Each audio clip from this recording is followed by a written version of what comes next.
Welcome to the Salt and Light Council. I'm your host, Dran Reese, and tonight our guest is Rebecca Friedrichs. We are so excited about having Rebecca with us. She's just launched a new book called Standing Up to Goliath, and it's available now on Amazon.com, so I hope you will all get this book. She's going to tell us a little bit about it, but it's really amazing. She is a woman that you all need to know for one of the biggest reasons that I think is that in 2016, she was the lead plaintiff in a federal lawsuit to restore the First Amendment rights of free speech and free association to millions of those in the public sector in the United States. She had a lawsuit called Friedrichs versus the California Teachers Association, and she filed it with 9 other teachers and the Christian Educators Association. She brought a lawsuit against the National Education Association and the CTA and 10 local unions and superintendents. She probably would have won that case, but due to Justice Scalia's death, the court rendered a split 4-4 decision. So I know we're going to hear a little bit more about that, but we're also going to hear a lot more about the sexual education of our children. We're very excited about having Rebecca. She has been featured on Fox. She is a commentator on this issue, and so we're really going to be turning this time over to you, Rebecca, to go ahead and tell our listeners what they need to know, and it is shocking what is happening. Rebecca, thank you so much for joining us. Well, I thank you for inviting me. I'm very excited to be here tonight. I'm going to pull up your slide presentation, and you Wonderful. are ready to go. And just go ahead and tell me when to advance the slides. Yes, I am ready to go, and I'm going to ask you to advance to the next slide for about the first 5 minutes of my presentation. We'll just keep it right here. I know that a lot of your listeners also already know a lot about comprehensive sexuality education. Some are new, so I'm not going to teach a lot about specifically what that is, but I'm just going to give some highlights. So comprehensive sexuality education has been invading our schools.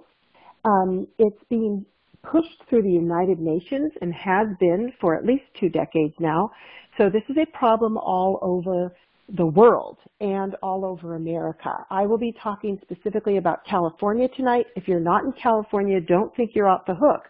This is going to invade your schools soon if it hasn't already.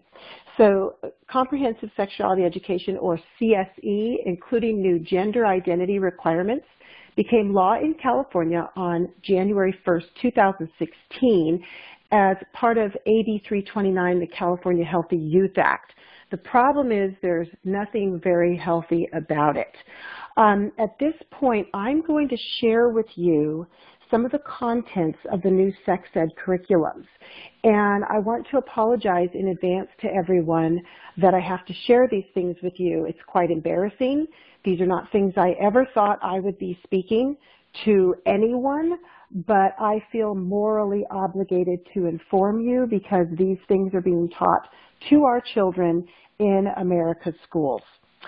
These are highlights specifically out of my book. I have 3 chapters devoted to exposing the sex ed and who's behind it. So here's some highlights. In 2013, a parent from Northern California sent me an email titled The Latest Horror. She shared a curriculum that was used in her daughter's 5th grade classroom. It was written by Planned Parenthood. It's called Making Proud Choices. It's still one of about 6 curriculums approved by the state of California. Curriculums just like these are being pushed all across the country, though, so please be aware no matter where you live. The first thing this mother pointed out to me was a lesson called the Condom Relay Races. I read the entire teacher's manual and felt sexually violated while reading it. In the condom relay races, the teacher has to instruct the children on the use of condoms. She is told to use her arm to demonstrate condoms. She's then told to teach the children all the steps in using one. The children are divided into 2 teams in mixed company, boys and girls together. Remember, these were 11-year-olds. The teacher is instructed to bring out 2 anatomically correct fully erect adult male penis models and to place them on the table in front of these sweet children. The children are told that each child is supposed to run to the penis model, place the condom on, tell all the steps in using one. If they get the steps wrong, the teacher is instructed to have them repeat the steps the correct way. Once they get it right, they're supposed to run to the next child in line, slap them on the hand so the next child can be abused. The first team to finish wins, and the teacher is literally told to, quote, make it a fun game. My first instinct was this is child abuse, and any child forced to touch and view fully erect male penis models would be mortified, disgusted, and traumatized for life. The initial page of the teacher's manual would give a person the idea that this program simply focuses on preventing sexually transmitted diseases, AIDS, and unplanned pregnancies, which, by the way, is too much information for 11-year-olds. But as soon as you turn the page, the overt sexual indoctrination of children begins. Even the rules, which are to be posted throughout the entire 8 weeks of lessons, are a form of indoctrination and, in my opinion, could lead to the abuse of children. The second rule is don't yuck my yum. Wow, W-O-W. It states, quote, if someone feels the need to make a noise about a specific thing, which may be a sexual activity, we say, wow. We don't say, ew, because we don't want to say anything bad about something someone else likes. This would take away the safe space of the classroom, and not everyone would feel comfortable sharing. Safe space? Are they kidding? There is nothing safe about these lessons for the children or the teachers.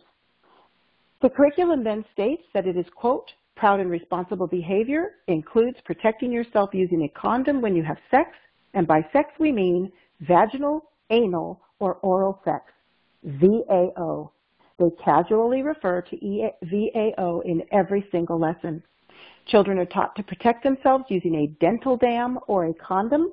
Dental dams were designed for oral surgery, but our schools now think it's a good idea to teach children to use them during oral to anal sex. This is an outrage. Children are also taught where and how to obtain birth control, including abortions, without parental knowledge or permission, beginning at age 12. So now that you've heard a few of the highlights of these very alarming curriculums, I would like to just give you a little bit more background about how CSE was brought into our schools in California. Next slide, please. I call my talk the new sex ed that has teachers horrified and parents fighting back. Who's pushing it and what you can do to stop it. Here's the who's pushing it part.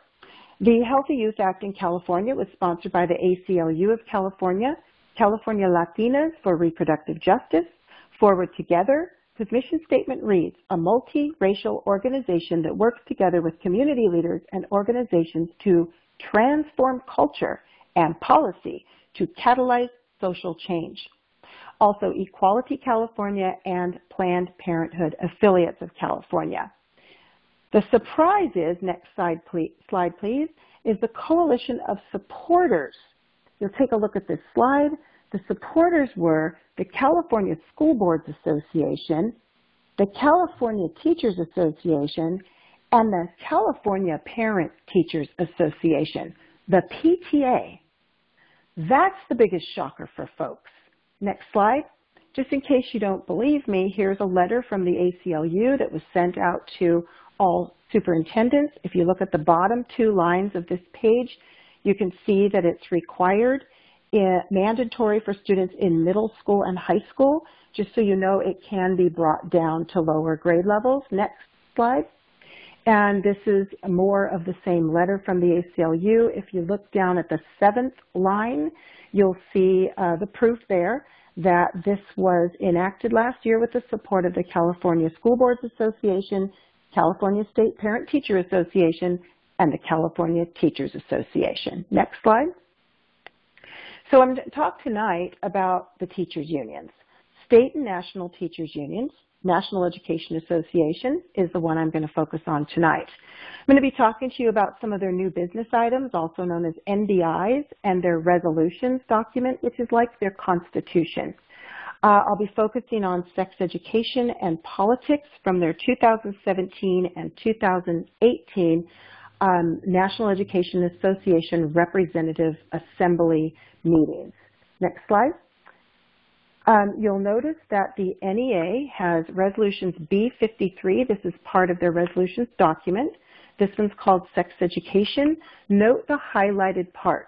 Teachers and health professionals must be qualified to teach in this area and must be legally protected from censorship and lawsuits. So my question is, why?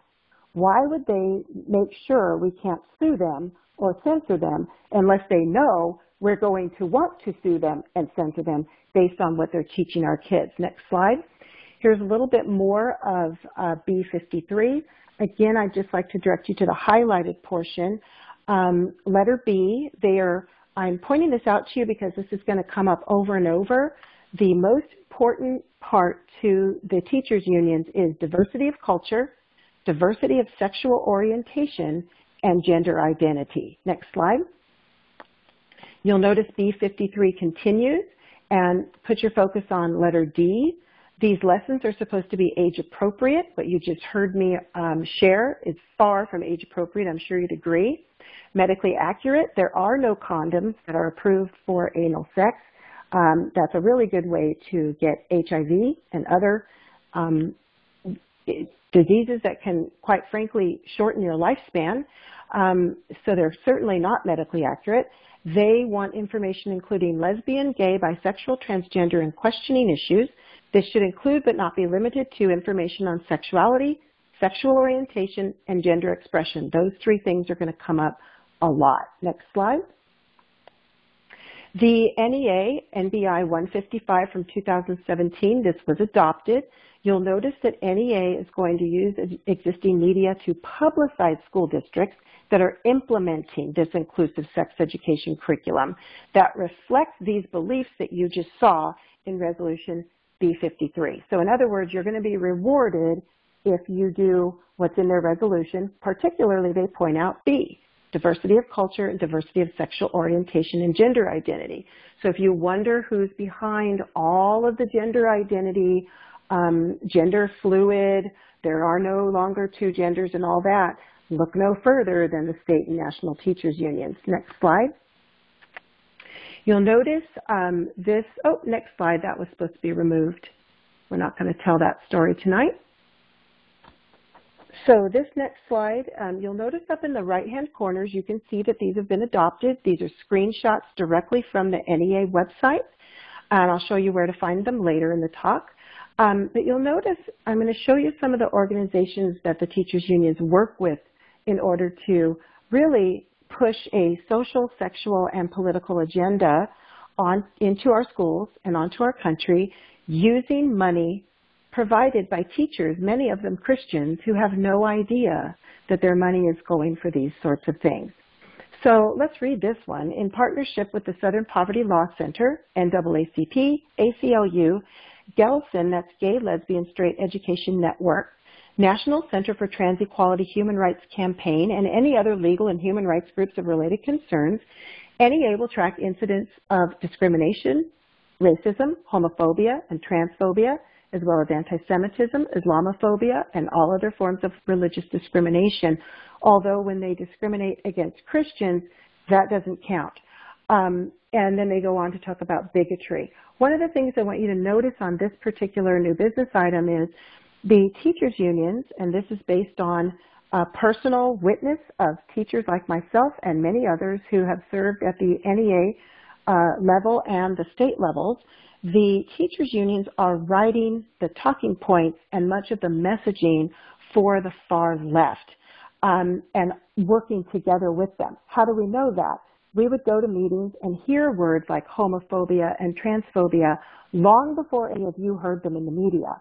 So we'd hear them meeting after meeting for a couple of years, and then whammo, they'd come out in the form of far left talking points. Noting that they work with the Southern Poverty Law Center, I'd like to go to the next slide. about a month after this new business item was adopted, the Southern Poverty Law Center came out with their hate map. It was 954 groups. It's now into the thousands. But what I want to point out to you is the teachers' unions, working together with Southern Poverty Law Center and those other groups, were going to eradicate hate and all these other things that they consider hate. If you go to this website, SPLC website, and you click down on the left where it says all groups, sort by all groups, many of you have probably seen this already. Most of these groups are Christian organizations, Jewish organizations, Christian Catholic organizations. They're organizations that are standing up for Judeo-Christian values, Judeo-Christian rights, and they are being called haters by the Southern Poverty Law Center. So my question as a teacher who's been forced to fund the teachers' unions for 28 years is, why is the teachers' union that has, 75% of the teachers I worked with were Christians or people of faith, why are we working in partnership with a group that calls many Christian groups haters? And the picture on this page just absolutely breaks my heart as a teacher. I would never promote someone flipping people off or a young special education child being used to promote something like this. Next slide. You'll see that this is also a new business item, also adopted from 2017. NEA will develop an online toolkit to assist communities and educators in combating the insidious hate speech and actions of white supremacists, nationalists, and the so-called alt-right. Well, when you attend the teachers' union conferences, you discover that the alt-right are people like myself who are Christians, people like most of you on this phone call who have Judeo-Christian values and really value those and live your life by those. So we are named these things alt-right. And once again, you'll see that these talking points show up in the far left agenda. Next slide, please. The next business item, also adopted, you'll see the NEA will use existing digital media to post a list of known individuals with businesses who are committed to refusing services to same-sex couples and or LGBTQ individuals. And they go on and on to talk about that. What I want to point out, again, they're working with Southern Poverty Law Center, Human Rights Campaign, and all these other groups. The teachers' unions using teacher dues money. All teachers have to fund the NEA Representative Assembly that passes and writes these business items. Every single teacher is funding this. Think about Masterpiece Cake Shop and the harassment that gentleman was under.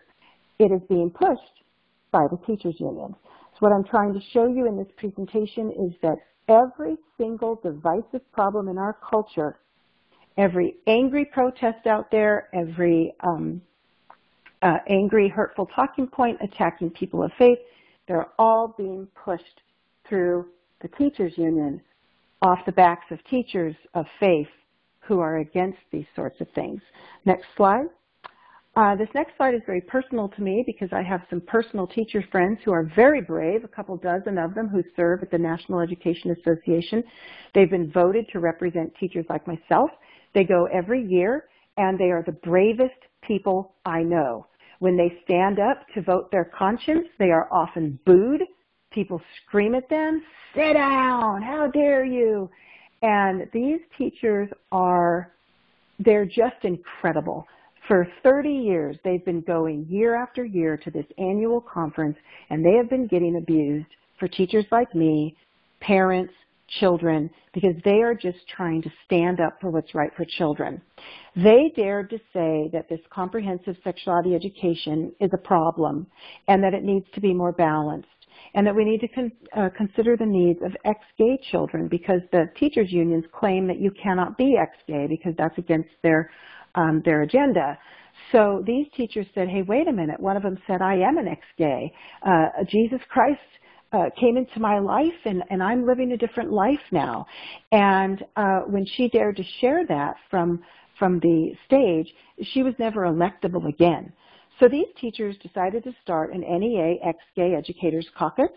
They have a creation truth outreach and a creation science educators outreach, and they have expo booths at NEA conferences every year. And so this is how the NEA treated them. You maybe have read it by now. For the 2018 Representative Assembly, NEA will thoroughly review and evaluate RA exhibitors' materials for information that is offensive, obscene, or in bad taste. Based on the findings of the review, the NEA will enforce its standing rules, whatever those are, as they relate to exhibitors found in violation of the aforementioned rules because of concerns brought by 2017 RA delegates. Special scrutiny will be made to the following exhibitors: NEA ex-gay, Creation Truth, Creation Science. So you can see here that the teachers union thinks that it's offensive, obscene, and in bad taste to say I'm an ex-gay or to speak about Creation Truth or Creation Science. This is very, very troubling. The teachers that are funding this across the country have no idea that they're funding these sorts of things. Next slide. This slide, talking about adopted again, NEA will release a public statement in opposition to conversion therapy, reparative therapy, reorientation, or any other process to alter a student's orientation or identity. Here in California, we had the fight against AB 2943, which was basically saying that if a person who had unwanted same-sex attraction wanted to get some help from their pastor or a counselor, AB 2943 would have made it illegal for them to get that help and to get a book that would that they could read to help them to stop their unwanted same-sex attraction. We were very concerned that this could lead to Bible banning because the Bible teaches people how to leave that lifestyle. So, so far this has been stopped really a lot thanks to Church United and many other wonderful groups, California Family Council and others fighting that here, but we know that it's still threatening. But what's interesting to me is why would the National Education Association be taking a stance on this? What does this have to do with representing teachers as a labor union? And do teachers across the country know that they are funding this? Next slide. Teachers also fund even non-member. When I was a non-member teacher and I was forced to pay fees to the union, my husband was a non-member.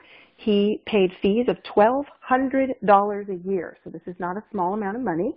We are all forced to pay for the websites of these unions, and we pay for their publications. And this was on the California Teachers Association website. I want you to take a look at what's in the red box. You can read it for yourself. Basically, they were celebrating that Jerry Brown had signed into law AB 1266, which they called groundbreaking legislation. Basically, it was allowing transgender students to use the bathroom of their choice and the locker rooms of their choice. So boys who said they feel like they're a girl today could go into the girls' locker rooms. This is now law in California. Many of us fought it. There's been a lot of very interesting things that have happened to block our voices. Very powerful people pushing this on us and on our children. If you look at the bottom, the second paragraph I have boxed, the law, the first of its kind in the U.S., was introduced by State Assembly Member Tom Amiano, Democrat, San Francisco. Several teacher and parent organizations, including the California State PTA and California Teachers Association, supported it. I cannot find one teacher or one parent who agrees with this law. You know, we're dealing with little children who just need to be safe when they go into the bathroom. I taught kindergarten through 4th grade. I was dealing with cooties and all kinds of other things that little children worry about. We don't need to be worried as teachers about transgender bathrooms. This is totally inappropriate, and I don't know one teacher who supports it. Next slide. Teachers also have to fund the teacher union magazines. This slide is a picture of the California Educator, which I was forced to fund my entire career. You can see here that they are pushing the gender identity. I showed you all of those new business items and resolutions on the gender identity. This is very big for the union, something they're pushing hard. This girl is a puzzle because she's not sure of her gender, embracing the gender spectrum. And then you can see where I circled on the page where they write about this using teacher money. that we are supposed to use different pronouns for these children now too.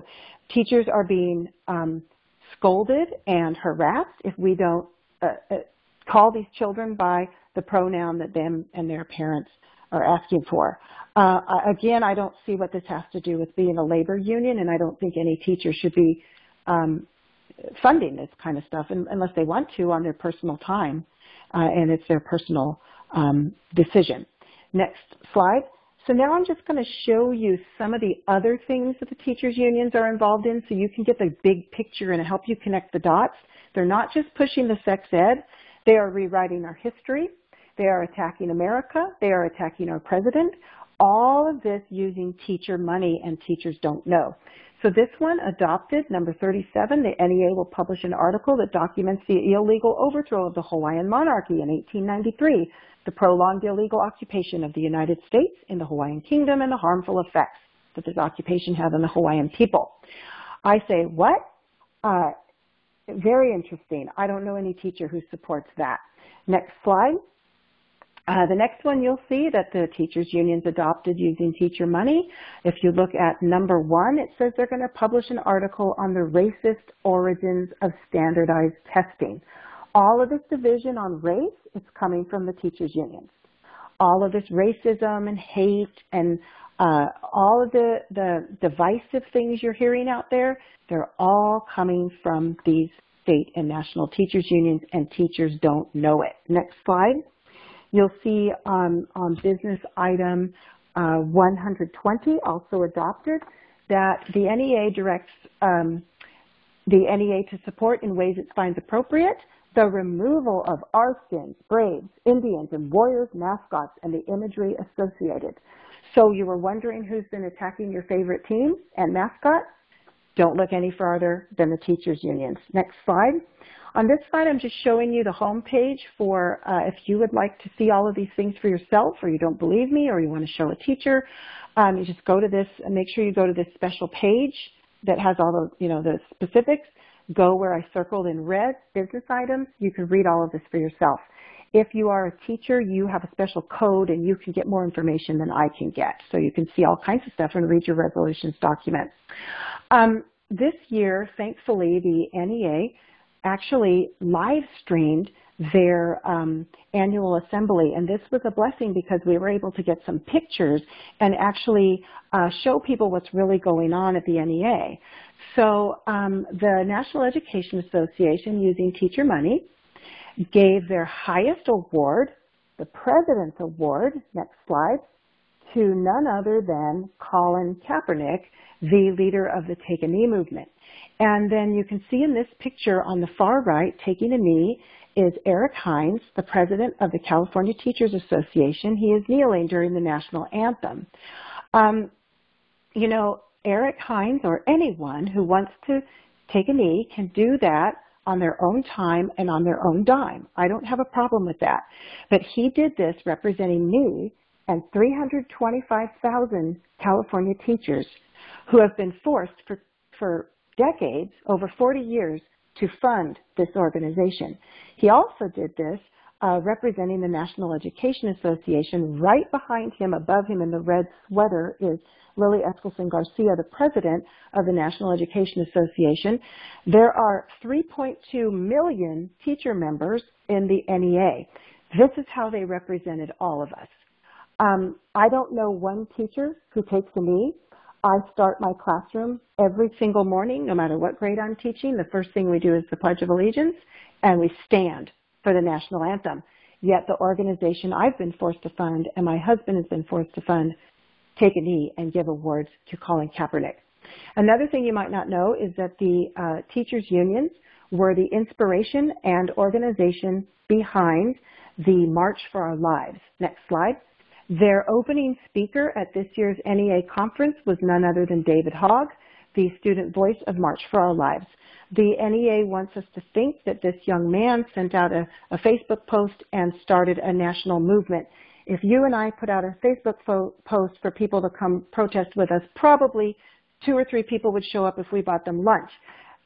This young man supposedly inspired every child in America to leave the classroom to protest against guns and teachers to cooperate with this. No, it was the state and national teachers unions who inspired, organized, and controlled this entire thing. There are pictures of it online if you want to see it for yourselves. The first thing the unions do when they have their national conferences, next slide, they go out and they protest. This year their conference was in Minneapolis, and we were able to get pictures. Actually, you can see these.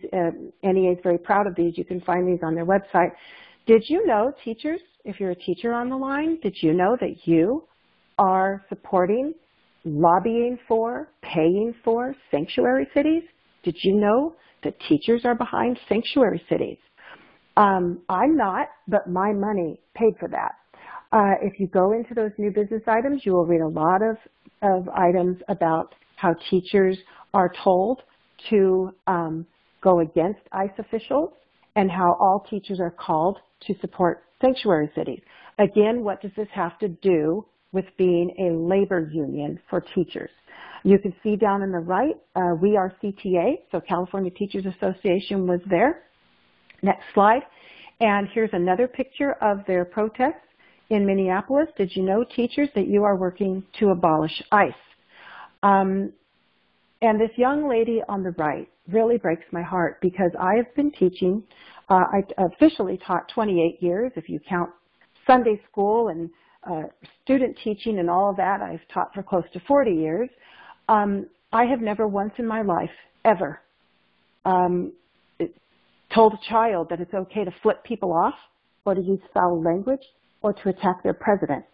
This young lady is being placed on a pedestal as something good by the teachers' unions. She is flipping off our President of the United States. I have taught my students, you know, there were a lot of presidents I didn't personally like or vote for while I was a teacher, but I never once said anything negative about them. I taught my students to respect the office, and that's what all good teachers do. And no teacher belongs in the classroom if that teacher is going to tell a child to attack a president. I'm not sure if you know, but the teachers' unions actually inspired PTA parents to take their children out of school on Trump's inauguration and to protest against him. This is very troubling. So next slide, I'm going to go back to the sex ed really quick and just give you a quick picture on who voted for the sex ed here in California. The state legislators who voted for it, 76 Democrats and 1 Republican. That Republican was Rocky Chavez. The CTA endorses and supports Democrats who push for the sex ed and for abortion and who push their very far left agenda. The legislators who voted against the offensive sex ed, 32 Republicans and 0 Democrats. Many of them have told me personally that they are harassed and bullied by the California Teachers Association. The governor who signed it into law, Governor Jerry Brown, and the candidate for governor who now will be the governor of California, Gavin Newsom, was given $1.3 million from the CTA for his primary alone. I have not seen the numbers on what he received during the regular campaign. Next slide. So what do we do? My presentation said, what do we do to stop it? So now I'm going to get into that part. You just saw that teachers are funding a far left social, sexual, and political agenda. There is so much more. So much, in fact, I had to write a whole book about it. My book, Standing Up to Goliath, highlights dozens, over 40 teacher stories, and we all expose the teachers' unions for bullying us, for calling us names, for isolating us, and for using our money for their agenda against our will and behind our backs. So here, just so you know, this is average for California. This is very similar around the country, just using California as an example. Teachers' dues average $1,000 a year. The CTA, the state, takes $700 of that. The NEA, the national, takes $192. The local teachers' union keeps $108. Now, teachers love their local. I've had thousands of teachers say to me, Rebecca, is there a way I can keep my local association and get rid of the state and national? I love my local.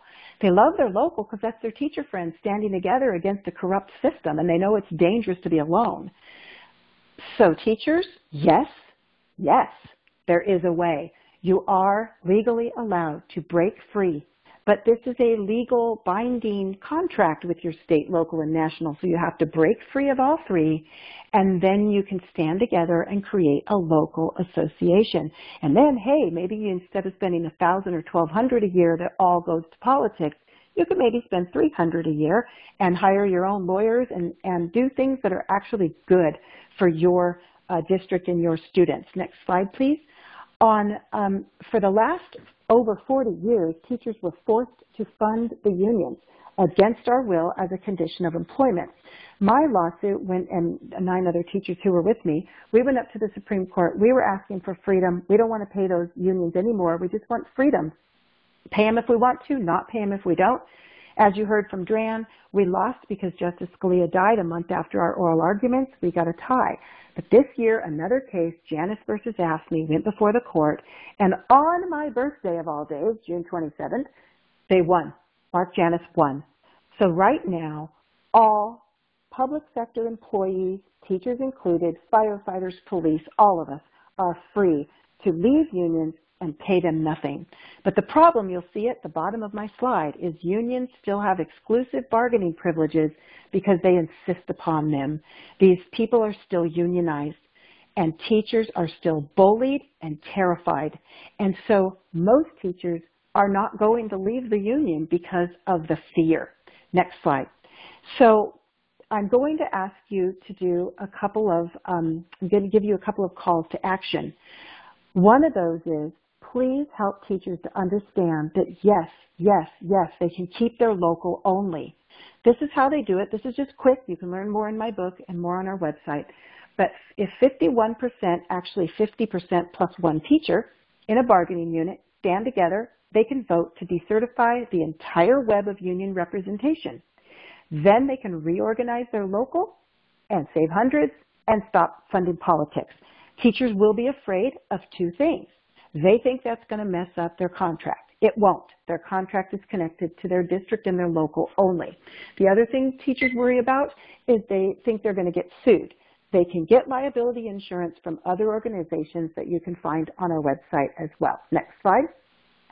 Here's my big call to action for all of you, and I call it Adopt a Teacher. I have a beautiful flyer on this that you can find on our website as well. Adopt a Teacher, I ask you, please, please, please. Teachers have been bullied. They've been used. My friends have been spit upon. They've been told there's a special place in hell for you for daring to stand up for little children in protection of children and families. They're scared. So we cannot expect teachers to break free from this abuse on their own. So I ask you to employ the 6 E's. And use my book, Standing Up to Goliath, to do this, because you cannot educate the teachers on everything they need to know by yourself because there's so much information. So number 1, embrace. Every teacher you know, every single one, find them, embrace them. They are filling the pews in your church, in your synagogues, they're in your neighborhoods, they're in your family. Educate them. How do you do that? Hand them a copy of Standing Up to Goliath. It releases tomorrow. It's on audio. It's on Kindle. It's in the book form, and it's on sale. It's for 30-some% off right now. So order it, give it to every one of them to educate them. Now they're enlightened. You've enlightened them. Now you need to empathize. I'm so, so sorry that you've now discovered that you have been funding the demise of your own profession, of our schools, and of our culture, and the demise of our Judeo-Christian values. Then encourage them, and then empower them. The only way they're going to do that, keep your local, getting out of the state and national unions and having their local, the only way they'll do that is with your help. It's too scary. The unions will bully them and will try to stop them from doing it. So we have to stand with them. So my big takeaway tonight, adopt a teacher, adopt many teachers, every teacher you know. Teachers, adopt them. This is a long game plan. It's going to take us a little while to educate these teachers and to encourage and empower them. They're scared, very scared. Next slide. You know about the book. It's available today. And last slide, please. I've also started an organization called For Kids and Country, because when I prayed about this, Lord, what do I do? People read my book and they find out what they can do to help teachers. Now what do they do next? So we started for Kids in Country, and you can follow us on Facebook and Twitter and Instagram, and you can go to our website for kidsincountry.org and get all kinds of information. We have information to help teachers to opt out. We have the Adopt a Teacher program that is spelled out for you on a simple half-sheet flyer.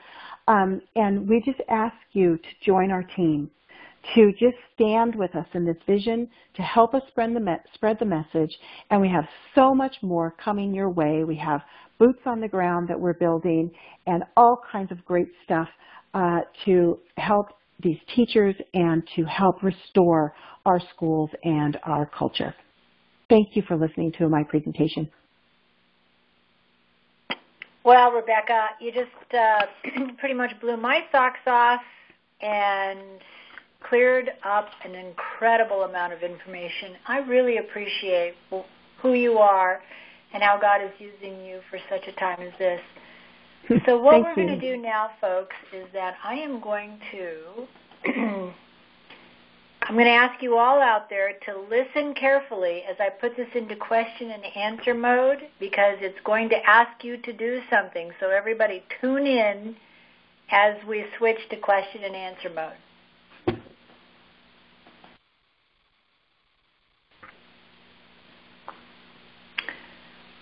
Okay, well, Rebecca, while people are attempting to make it through to the Q&A, we'll take a few questions. I really do want to tell you, I learned a tremendous amount. I had no idea about condom relay races. I had no idea about the yuck, my gum or yum. I had no idea about VAO, vaginal, anal, oral. I had no idea that the teachers union is actually the one that's writing all the talking points. It starts to make a lot of sense now. And I had no idea that it was the teachers union in conjunction with the Southern Poverty Law Center that put out the hate maps. And several people I know are on that. Now, we just swung underneath the radar on that one. Several people. Yes, I have friends on that map as well. Yeah, and you just said you didn't know all those things. Teachers don't know all those things either. They have no idea. When you see these angry teachers screaming, those are the teacher union activists, many of whom have been planted into our schools. Loving teachers, they don't know. They have no idea this stuff is going on. So that's why the call to action is get your arms around teachers. We just need to start educating them. Praise God. Well, I love your action items. We have 4 people with questions right now, so we're going to take them as they came in. The first was Janai Pero. Janai? Hi, this is John Pero. So, Rebecca, I got a question. I'd like to, have you made a video recording of this presentation? Because I'd like to be able to show that at some of our local meetings and maybe some of our church meetings and get some school board members in there and just, if we could have a video made of it, it could just be a PowerPoint voiceover or whatever, and then, go from there. Yeah, well, I'm so happy to hear that. I think Dran just recorded it tonight, so I believe she is going to solve your problem. Is that true, Dran? Well, I'm glad you brought that up, John, because all of you out there who are Salt and Light affiliates, probably tomorrow it will be on the membership page, free to you to download. For all the rest of you that came, this is your one-shot opportunity to know this information, and I highly recommend for those of you out there that do not have a Salt and Light biblical citizenship ministry in your church or community, that now's your time to get trained, because vital information like this is available to those who are working in tandem with us to get the word out. So, John, stay tuned tomorrow. You can get the password from Janai, and you'll have it available to you tomorrow. Is this something that you're going to post on YouTube as well to kind of get mass distribution? No, we will not be doing that. That is something I'd have to talk to Rebecca about. But again, this is only for those Salt and Light members who get this for their information for their churches. So, but yes, John, you and Janai will have this available. Let's go to our next question. So, one moment. And we will go to Charlene Edmondson from Omaha. Charlene. Hi, Rebecca. Thank you for your amazing information. My question is, well, first of all, let me make a comment. I feel very strongly that the very point, the top point of the teachers union is connected very strongly with Planned Parenthood. Have you identified that, and do you know who the people are that are at the top of that union, of the teachers union and Planned Parenthood? I probably couldn't tell you specifically who the folks might be in the background. I mean, I know the president of the teachers unions, Randy Weingarten, is the president of the American Federation of Teachers, and Lily Esclifson Garcia is the president of the National Education Association. But yes, they work very closely with Planned Parenthood, and in my book I have some information about what the teachers unions actually support when it comes to abortion, and it's quite shocking. So, yeah, they're all working together. It's a huge organization, and they've been doing this for a really long time. Where do you propose we buy your book and your audio? Thanks for asking. They're available on Amazon. Amazon is where they're on sale right now. They're like 32% off or something. The audio just came out. They just put the audio up today. And I think it's the same price as the hardback. It's a beautiful hardcover, too. The publisher did a real nice job on it. And it ships in just a day or two, so you can get it right away. Thanks for asking. We'll Thanks, order Charlene. tomorrow. Let's go to our next question from Rob and Lucinda. Go ahead. Hi, this is John with Rob and Lucinda. And I had a question, Rebecca, that has to do with the unions. I guess I don't understand why. I understand about representation, maybe as far as wages or things like that, but I don't understand how there can be political contributions and money going to candidates and it still be considered tax exempt. Yeah, I don't understand it either. The teachers unions are 501 organizations. They have parts of them are C4, C5. You know, they're all different types of 501s, but they are tax-free organizations. And when you look at their 990s, they're bringing in millions and millions, and most of their money is coming from teacher dues.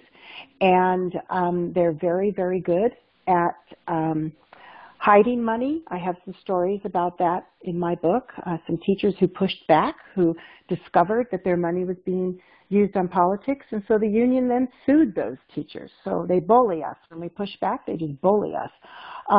How they're getting away with it through our government, that's where we all need to start pushing back. It's the very reason I wrote this book, is so that all of us teachers can expose what's really going on, and then hopefully those who read the book will help us to expose all of this. I think somebody out there who has the finances needs to put some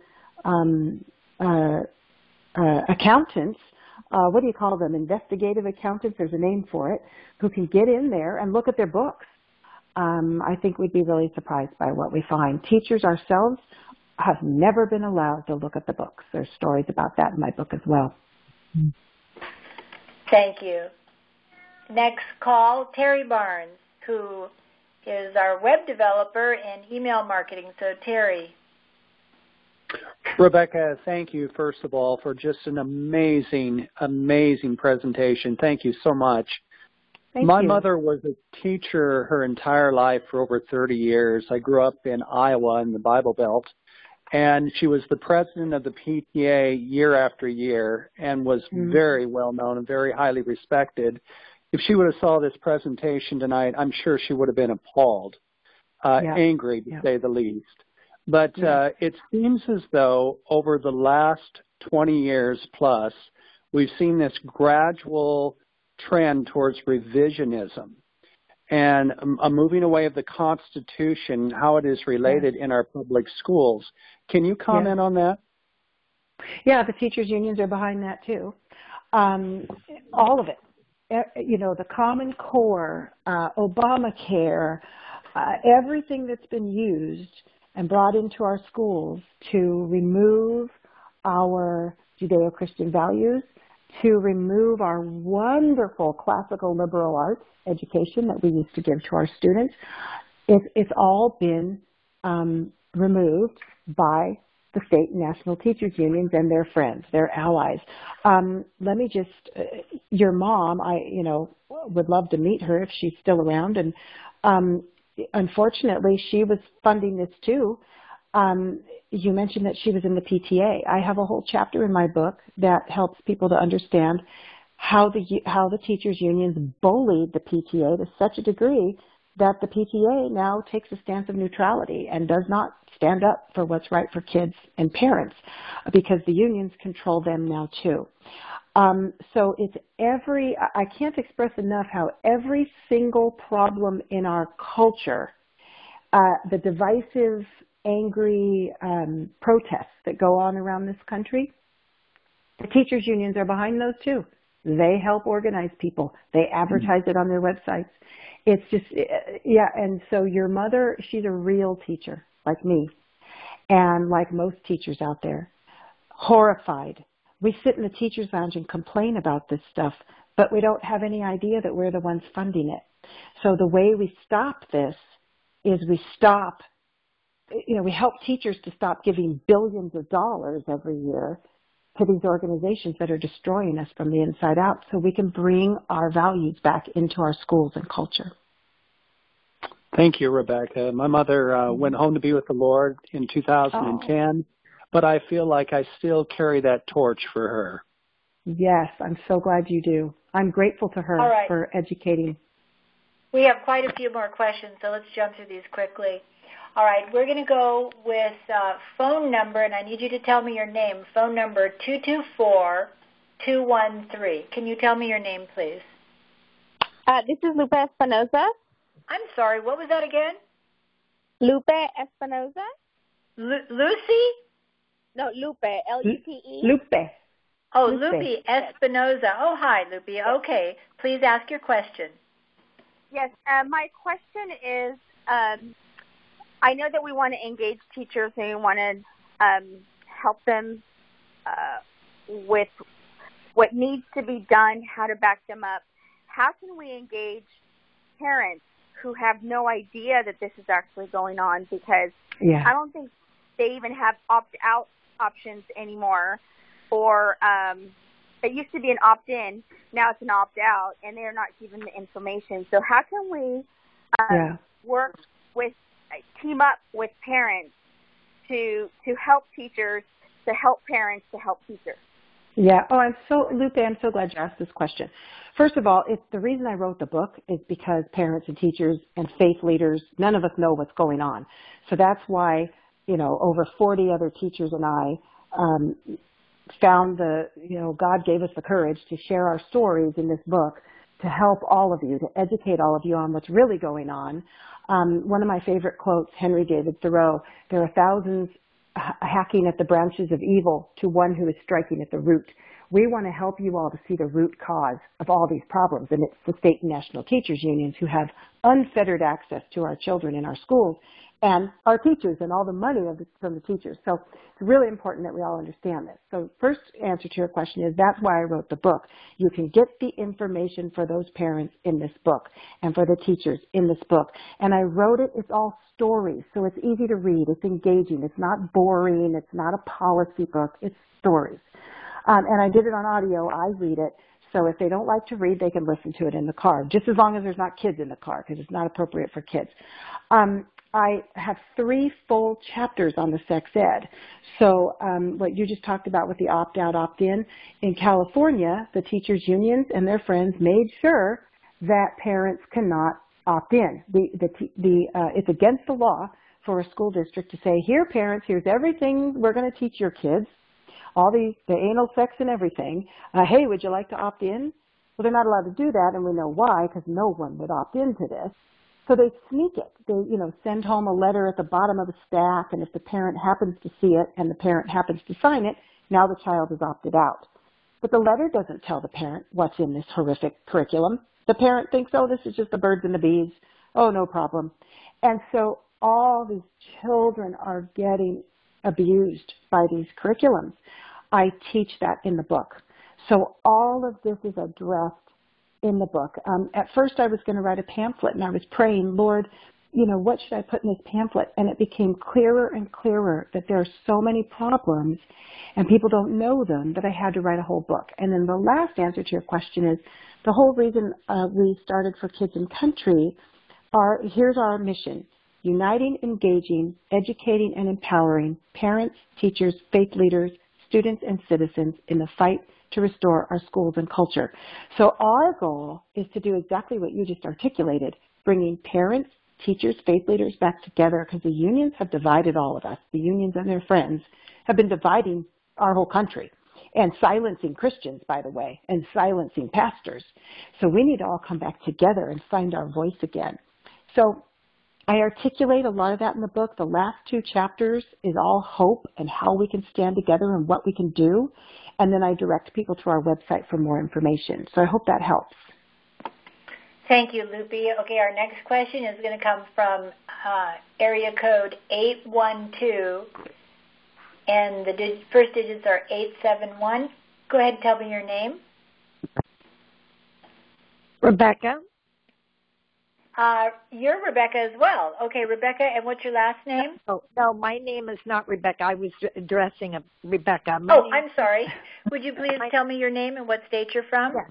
Susie Dean, Indiana, and I'm an affiliate of Salt and Light with Heidi Pezdek. Oh, good deal. All right, awesome. And tell me again your name. You went so fast. Susie, S-U-S-I, Dean, D-E-A-N. Okay. Hi, Susie. Hi, Rebecca. Thank you so much. Very interesting. This is my first time calling in, so much information, so overwhelming, and I must add, though, things that I learned. Nothing surprises me. I mean, isn't it sad? It's insane. Well, anyway, to my question, and I could probably think of many others, but one of the things that really struck me when you were discussing about the conferences, the NEA holds the conferences. So then am I correct in my thinking that the school superintendents across our wonderful nation would all be attending these conferences? Is that true or not? No, that's probably not true. The conferences I was showing were National Education Association, so they're specifically for teachers. The superintendents and other administrators, often some of them do have their own unions, some of them don't. I'm not very privy to what they're doing, but I can tell you that a lot of them have been corrupted. They've either been promoted to their positions because they're part of the teachers' unions, so they came out of the teachers' unions, or if they have an independent mind and they come in on their own, the teachers' unions bully them so much, they really can't get much done. So the teachers' unions are controlling our schools. They're attacking our schools from every level. They're controlling the PTA. They're controlling, as you saw, the School Boards Association. They are controlling from the teachers union side. Then they're working with all these other organizations: Planned Parenthood, ACLU, NAACP, all of these organizations, and it's just this sort of a attack from all sides coming into our schools. Planned Parenthood is very well organized, and unions as a whole, no matter what union you're talking about, is very well organized, because my husband and I were employed, and I have a lot of experience with unions, so I understand what you're talking about.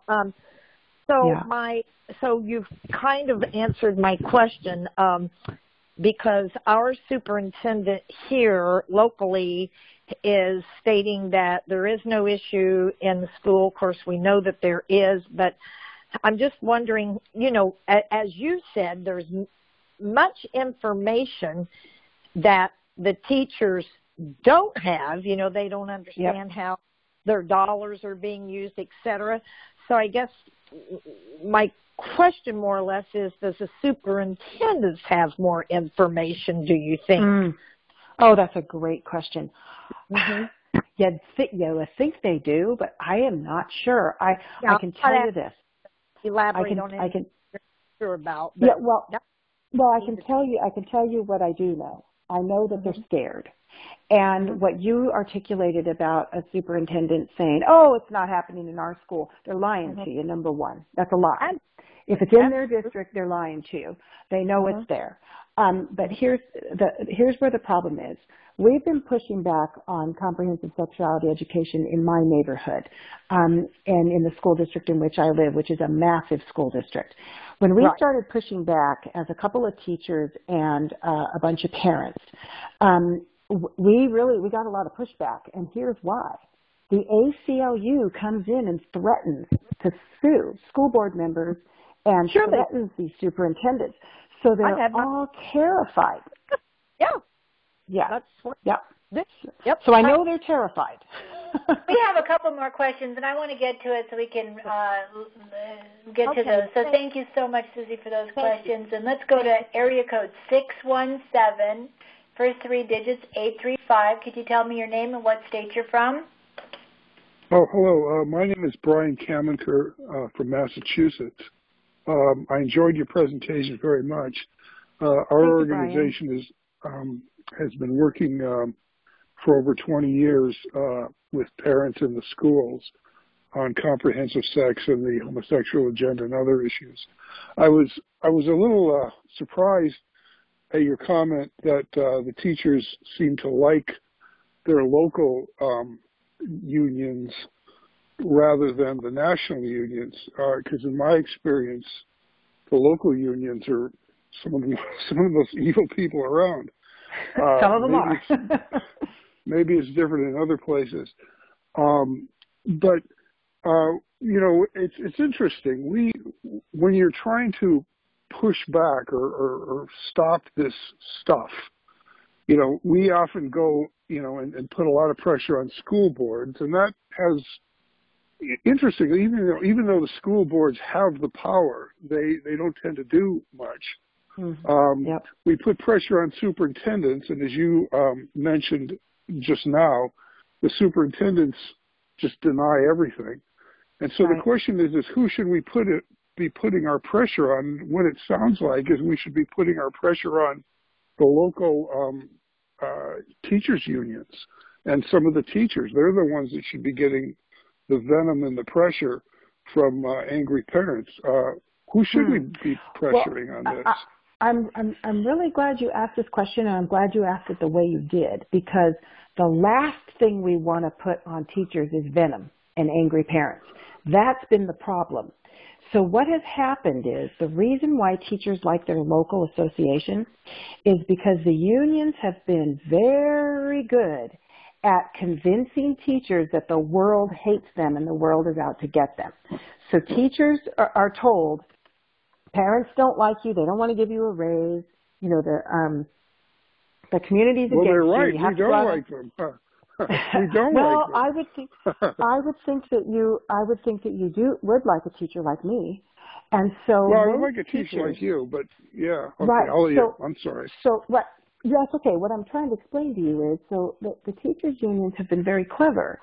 They give voice to union activist teachers who are angry and mean. Many of them have been planted into our schools by the unions. They aren't people like me who were 12 years old wanting to be a teacher. Most teachers are good and loving people. Many of them are people of faith. But the public has been told that they all agree with the far left agenda and that they all agree with this comprehensive sexuality education. We're mortified by this stuff. We don't agree with it. So in other words, we have been degraded and taken over, and our voices have been drowned out by a labor union that says it speaks for us when it doesn't. What happens to the good and loving teachers is these ugly, angry teachers start screaming, even at the local level, and the sweet teachers just shut up. They don't say a word. They're too terrified. Because when we do speak out, when I spoke out, they called me radical right-winger. They called me the spawn of Satan. They called me the whore of the Koch brothers. They called me the pawn of the wealthy 1%. They called me anti-teacher, anti-student, a union buster. They're mean. So when they attack someone like me like that, the rest of the sweet teachers go, whoa, I'm not pushing back. I'm just going to put my head in the sand and go teach. So there are, if I can help people to understand that there are millions of loving teachers out there who have been bullied and brutalized for decades. We can't get mad at them. We need to stand behind them and stand with them and love on them. The reason they like their local is because they've been so bullied and they've been told that they need that united front in this corrupt system. Some locals are a bunch of really sweet teachers who are just trying to help each other. And you're right, some locals are mean. But, most teachers I've spoken to, thousands, have told me that they want to keep their local. So more locals are doing a good job, and they're just bullied by the state nationals. I hope that answers your question. Becca, we're going to just take a couple more questions, and then we'll wrap it up. This is from 760, area code 525. Can you tell me your name? Hi, my name is John Feehan. I'm in San Diego. John, what was your last name again? Feehan. How do you spell that? F-E-E-H-A-N. Hi, John. Hi, Rebecca. Thank you so much for standing up. Thank you. Well, a couple things. First of all, I just want to give you the root of all this. In 1963, it was read into a congressional record. There was 45 communist agenda items to overthrow the United States. In fact, if you go online, it's called The Naked Communist. It was written by an FBI agent, Leon Sousen. And and part of those agenda items was getting control of schools and the teachers union, the teachers associations and the unions and what have you. So this has been going on for well over 50 years. So you just kind of brought everything a more perspective to me now. And I represent Mission Generation, which is we have a school curriculum called Forming Lives, which started off in Bolivia in 1999, and it's all biblically based. And that curriculum, it dropped teen pregnancy to 80%, suicide 0. It's eliminated gang violence. I don't know if you're familiar with that. Yeah. But I'm not, but I know that when you know who you are, when you know that you're a child of the King of Kings, you don't want to commit suicide. It's Amen. Obvious. and it reduced gang violence. Graduation grades went up. In fact, it saved. Interest of time, because we have 2 more questions. Well, I'm trying to be really quick. I'll be within 30 seconds.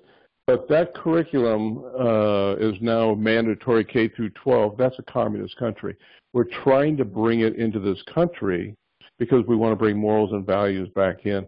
And I think it's an alternative, because what you're saying is that teachers are so scared. If we can, we're trying. I don't know, how do we get in front of these people to show them that we give them an alternative curriculum that's being accepted? Okay. It's, politically correct, but it's going to bring morals and values back into schools. So how do we get that in front of teachers? And I think it's a long game.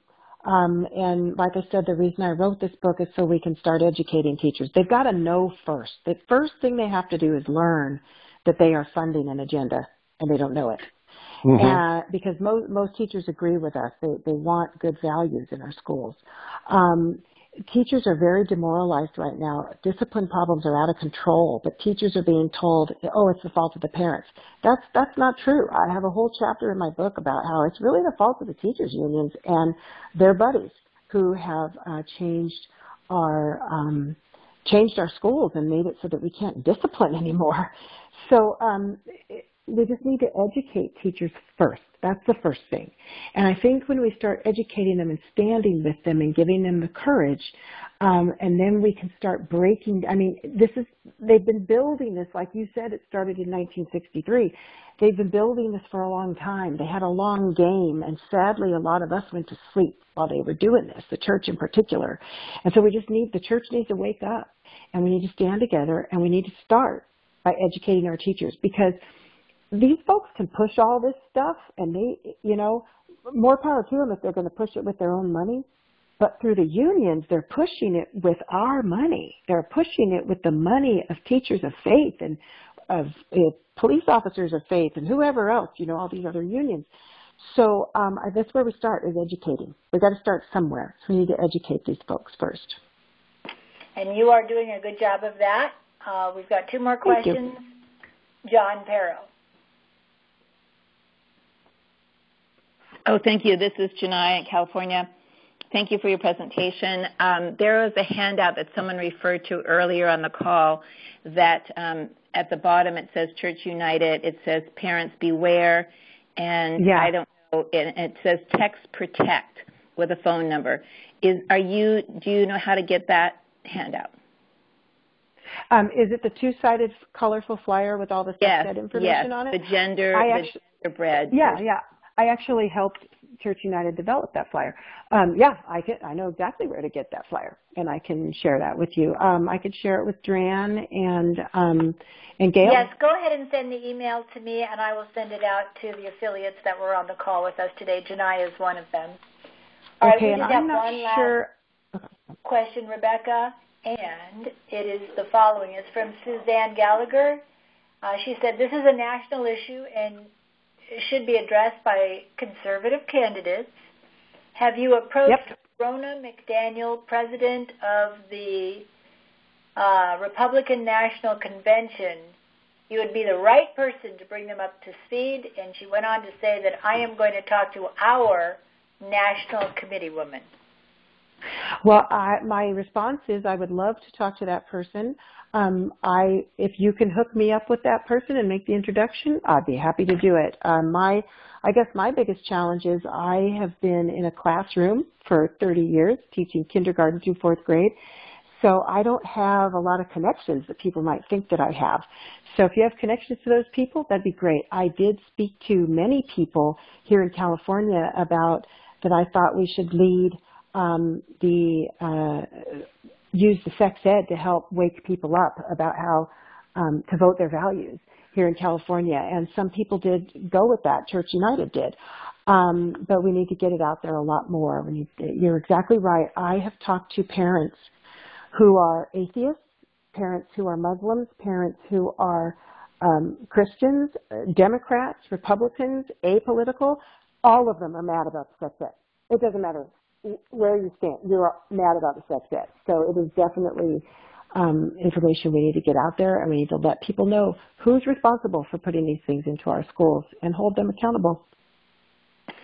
Well, Rebecca, I think this was one of my personal favorites because I learned what I learned I didn't really want to know, but it really clears up a lot of information that pretty much every single problem, you said it, in our culture, the teachers union is behind it. They are now the messengers of God's word to our culture behind sanctuary cities, even what they did with the Trump inauguration. I can't even believe it. I really want to thank you so much for putting yourself out there. And our ministry, the Salt and Light Council, has been on this comprehensive sexual education issue for a long time, and we have done our best to try to get churches up to speed and having an in-house ministry leader throughout the country. Tonight was a representation of what we are able to do and what we can do. Hope that we can help you in the future. For any of you out there that want to be on our email list that just got referred to this event, maybe by a friend, I've put my name, Dran, D as in dog, R-A-N, at saltandlightcouncil.org for further information on how you can become Salt and Light in your church and your community, and you can have more access to information such as Rebecca has brought to us this evening, and continue with the tools to go out and educate other people. So, Rebecca, I just want to say thank you for joining us. We appreciate your time and all you do to advance the kingdom of God in our public schools, and we are here with you, and I just want to say thank you very much for joining us tonight. Thank you, and the only thing I would ask everyone listening is, would you please pray for me, because these are very scary people, and we just need lots of prayer going behind my family and me. We'd really appreciate that. Well, I'm going to go ahead and close this in prayer based on that. And if you could all, on your phones, please come in agreement with me and continue to keep her in prayer. Father, I just want to thank you so much for the privilege and the honor of getting to know another warrior in your kingdom, Rebecca. Father, you have anointed her for this task, and you have given her courage and strength, and she's also a very beautiful woman. And we thank you, Father, that people listen when she speaks. She does her research, and she puts it out there for all of us to learn. So, Father, we want to ask you to put a hedge of protection around her, that you would put a wall around her, and you would only open the gates to let those people out that are going to not be supportive of her endeavors. You let them out of that wall, and then you close the door behind. And, Father, that you will only let in those people who will be supportive and helpful in helping to get this message out. And we thank you, Father, for all the research that she's done to clear up the issue for so many of us on this phone today, and for so many of us that are out there working in the kingdom trying to find out where the swamp actually begins. And this is another one of those moments where we have all been enlightened. The light bulb, salt and light, just went off for so many of us. So I thank you, Father, for Rebecca. May you protect her, guide her, lead her, and keep your hedge of protection around her in all the endeavors that she does. And, Father, that you will anoint her head with oil until her cup overflows. We love you, Lord Jesus, very much. We thank you for the privilege of serving you every day. And we thank you, Father, that you are exposing evil and returning our nation and opening up the hearts and minds of pastors and churches and leaders to understand where the problems really are in this country so that we may remain free to have religious freedom in all of our country and be a beacon of hope to the rest of the world. So we thank you so much for Rebecca. Bless her and her family and keep her safe. And it's in the precious name of Yeshua HaMashiach that we pray. Amen. Amen. Thank you. Okay, thank you, and good night, everyone.